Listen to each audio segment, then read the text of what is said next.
welcome to Medical Dialogues. I'm Dr. Bhumika. Let's look at today's top medical news.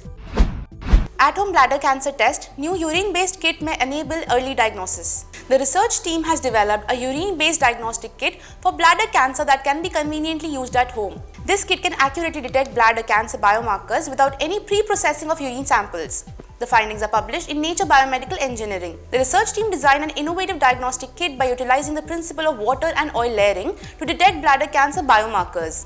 Biomarker detection in urine has been challenging due to the low concentration of biomarkers and interference from impurities like hematuria. The newly developed kit overcomes these issues by employing a mechanism where a film bonded to the biomarker is broken, releasing a buoyant signal carrier that moves to the oil layer and emits a detectable signal.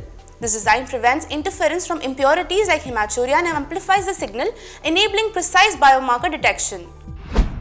Study highlights benefits and risks of popular weight loss drugs. A new study has systematically evaluated health outcomes among more than 2 million people with diabetes taking the popular weight loss drugs GLP-1 receptor agonists. They found widespread associations with benefits to cognitive and behavioral health while also revealing increased risk for pancreatitis and kidney conditions among others. The study is published in the journal Nature Medicine. For the study, researchers analyzed de-identified medical records in a database maintained by the US Department of Veterans Affairs. They compared 175 health outcomes between veterans who took GLP-1 RA drugs to treat their diabetes and those who took more traditional medications sold under brand names such as Jardiance, Glipizide and Januvia. Altogether, the data set examined more than 2 million veterans who were treated for diabetes from 2017 to 2023.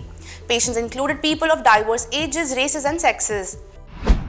Can watching violent content on TV as a child lead to aggression in teen years? A new study showed boys exposed to violent screen content in the preschool years were more likely to become antisocial and violent themselves a decade later in their mid-teens.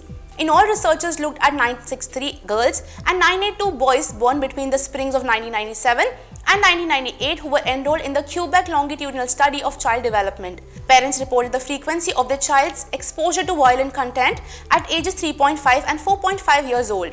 Boys and girls then self-reported on several aspects of antisocial behavior at age 15.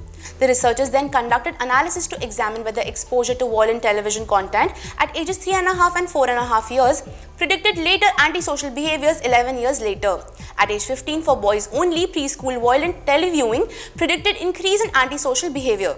Being exposed to violent content in early childhood predicted later aggressive behavior such as hitting or beating another person with the intention of obtaining something, stealing with or without any apparent reason. How psoriasis affect gut health? Study finds. People with a skin condition, psoriasis, often have invisible inflammation in the small intestine with an increased propensity for leaky gut, according to new research at the Uppsala University. These changes in the gut could explain why psoriasis sufferers often have gastrointestinal problems and are more prone to developing Crohn's disease. The study is published in Biochimica et Biophysia Acta, Molecular Basis of Disease. The study involved 18 patients with psoriasis and 15 healthy controls as subjects. None of the participants had been diagnosed with gastrointestinal disease. Samples were taken from both their small and large bowel. The researchers then studied different types of immune cells in the mucous membrane. Normally, the intestinal mucosa acts as a protective barrier that also allows nutrients and water to pass through it. In some autoimmune diseases, the intestinal barrier may function poorly. This is called having a leaky gut and leads to bacteria and harmful substances leaking through the intestinal barrier and causing inflammation. This can also cause more widespread inflammation when these substances are spread via the bloodstream. Thank you for watching Medical Dialogue. Stay tuned for more such updates. Never miss a medical update from Medical Dialogues. Like, subscribe, and press the bell icon.